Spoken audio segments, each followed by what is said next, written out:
Today, we are going to be pruning plum trees. That's up next.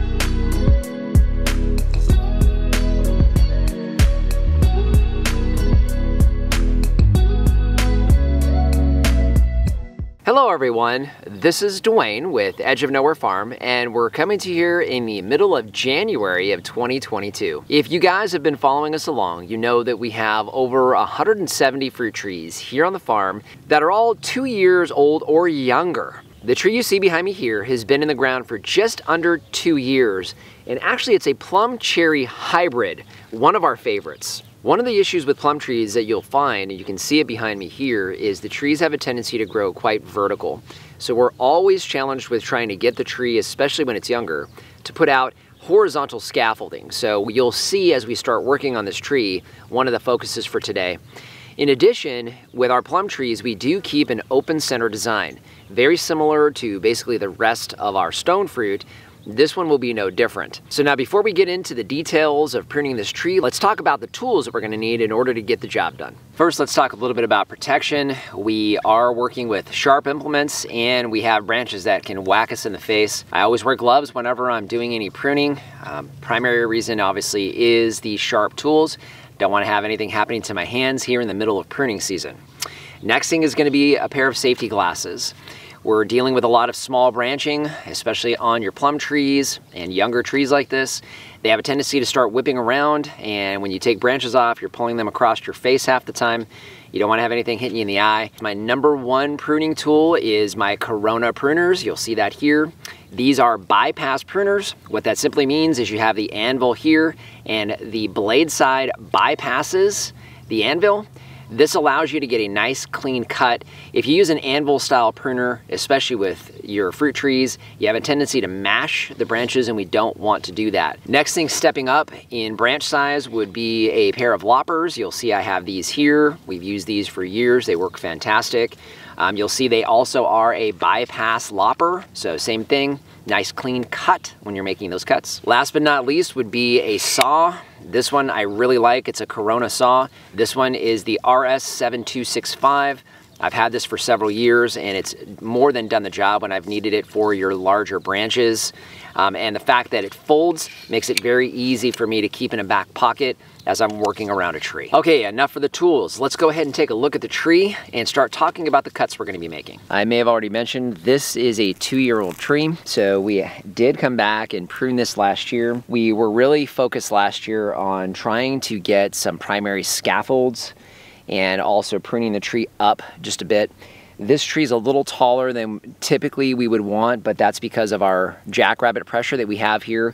We need to keep the branching up away from the jackrabbits. Otherwise, you can definitely have it break lower. Now, I had mentioned before that we want an open center. You can see I'm very, very busy here in the middle of the tree. So before I get to the other cuts, I'm gonna go ahead and do this. But before I do, I wanna show you guys what you wanna look for when it comes to fruiting wood once you're dealing with a tree that's just a bit older. I have some very, very small branches here. These are actually fruiting spurs. So this is where you'll find the flower development here in another month or two, and of course where your fruit set happens. Now this particular branch, because it's right in the middle of my tree, is not gonna survive today.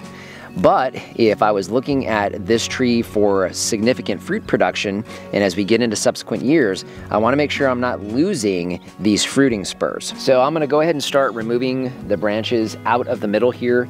I already have an idea where my scaffold branches are. I need to get rid of this middle first. I found it's a lot easier because I'm gonna be taking a lot of material out of the middle, and I have a chipper that we'll eventually be working with to break all these down. But it's easier for me to remove individual branches, and it's easier for me to get back to these middle guys if I do that.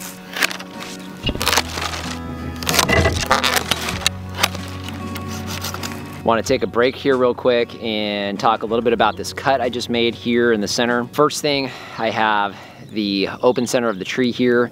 whenever you have a large cut like this, number one, you want to make sure they're clean. And when you're using a saw, you want to make sure that as you have the branch, you basically are stabilizing the branch that's going to come off so that it doesn't have a tendency to fall over towards the end of the cut and then potentially rip the skin or the bark off of the tree. You don't want to have that happen because, of course, that's a problem with disease and other things. Second thing is I cut it at an angle. Now, we're very, very dry here in Arizona, so we don't have a lot of moisture, very, very little moisture. But in areas where you do, having a flat opening like this, water could potentially pool there, cause fungal issues and things like that. So again, cutting at an angle and then supporting the branch, very critical when you're using a saw to make the cut. Okay, I'm almost done here with the middle. I've got scaffolds here that I'm gonna be getting down to, but I have one more large branch I need to go ahead and take off.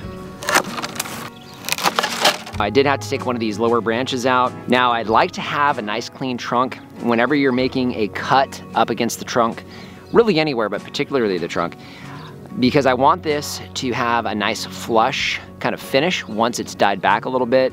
I do add about 1/4 of an inch or so past the collar, and the collar is basically where you have a branch, like this one here above it, that gets real wide when it touches the trunk. Then it starts to taper this way into the branch itself. So once you get to the end of that tapering, that's the end of the collar, and then I give myself about 1/4 of an inch or so onto the actual branch, that's where I make my cut. That way you get a nice clean kind of healing over, and it becomes flush with the trunk of the tree. This will give you a good shot of the open center on this tree. Once I have this open center on this 2-year-old tree, the next thing I start looking for are the common cuts that you would make on any tree at any time when it comes to pruning season. First thing I look for is I look for branches that are facing down. Any branches pointing towards the ground are not a good thing. If we get a nice heavy fruit set on something like this with very, very small fruit, chances are good it's not gonna bow a branch enough to break it. However, anything that's facing down is not gonna be conducive to fruiting and keeping those things off of the ground. So I've got a branch here and a branch here that are both facing down. So have had some questions when it comes to the scaffold branching and determining kind of where they should be. We had talked a little bit about the fact that we started looking at scaffolding branches last year, and with that we were looking at branches that were starting to go away from the center of the tree. Remember, we had discussed the fact that this has a tendency to grow very vertical. You can see we're already starting to change that with the shape of the tree now. So as I'm looking at my scaffolding branches, first thing I want to look for is things at a 45 to 60 degree angle from the trunk. That's ideal because remember, these scaffolds are going to get much, much larger as the tree ages. So very easy to see here on a close-up how they come out. So that one started to point down but came back up, and I've got a good angle there. This one's at about 45 degrees. This one's probably at about 60 to 70, so this is pushing it. This one's at 45 and then comes up. In addition, you can see we were able to get 4 good scaffolds off of this tree. I have this one here that's facing almost directly south, this one that's facing almost directly east, this one almost directly north, and this one is probably northwesterly, but still west. So you can see I've got balance in my main scaffolds here. That's how you determine your scaffold branches. Again, not critical that they're this balanced, but you do want a well-balanced tree, so you need to keep an eye on that as you're looking at this. Now, speaking of balance, the way the tree is kind of sitting, I have a lot of weight that's basically from this half of the tree over to my side. And I only have one scaffold that's really trying to balance that out. So typically I would be removing this branch because it's going to be crossing with these, but I'm going to go ahead and leave it because I need to make sure that I'm maintaining the balance of this tree so it's going to stay. So now, speaking of crossing, that's the next thing that I look for when it comes to branches. If I need to remove any branching because of any potential where different branches would be crossing. So looking at this, I have 2 different branches that are both right here. Remembering that this branch here is gonna at least triple to quadruple in size. It will definitely be pressing up against this branch. You definitely don't want that. The reason being, you're gonna start rubbing these branches raw, and particularly if you have a problem with fungal or bacterial diseases, you don't wanna have openings in the bark on the tree. So last thing that I'm gonna look at here, I have good spacing on all of my branches. I think I'm good there. I do look at the height of the tree. We're still establishing the structure of the tree, allowing it to give us a massive amount of production in the future. And I also am trying to get this tree, including the scaffold branch, to go away from the center. It's gonna wanna go vertical on me. So as I'm looking at this scaffolding branch, I have one branch here right in the middle that is my tallest, and it's starting to basically go into the tree. It's almost perfectly vertical. So I'm gonna go ahead and remove this one today. And while I'm here, I have one more branch that's going into the middle of the tree, and take that off as well. I have a couple of branches that are much taller than the rest of the tree, and I want to make sure that it's not getting too tall and it's going to get whippy in the winds. I don't want to have to stake it. You can see we've had it staked prior. Now when I do make these cuts, because again we're training this tree to grow out as opposed to in, I'm going to be looking at the nodes or the buds on this tree. Each one of these can send out branching. I know I want to bring the height down to about here or so, and I have a bud that's right here at the end of my thumb that's actually going to be facing out. So this will push out new growth, and the growth that it will push out should go that way. Chances are good we'll probably get a couple of them that'll actually break. But I want to cut about an inch or so above that last node. That way I can encourage that outward growth. A couple things I want to make sure I clarify. When it comes to this tree grows very, very aggressively. We bought this tree from Reed at RSI Growers. He uses rootstocks that are specifically designed for us here in Arizona, and with that, they grow very, very aggressive. Because of that and the age of the tree, I am much more aggressive with my pruning cuts, especially early on, because I'm not worried about fruit production yet. The general rule of thumb when you're taking material off of a tree is you don't want to take off more than about 30% of the total mass of the tree. Because we had so much to take out in the middle, I'm sure I probably exceeded that, although not by much. Either way, the key things here are open center, allow the tree to get more horizontal as opposed to vertical. Remove any crossing branches and any branches that are pointing down, and you'll be just fine. That last thing when it comes to these trees are those small fruiting spurs.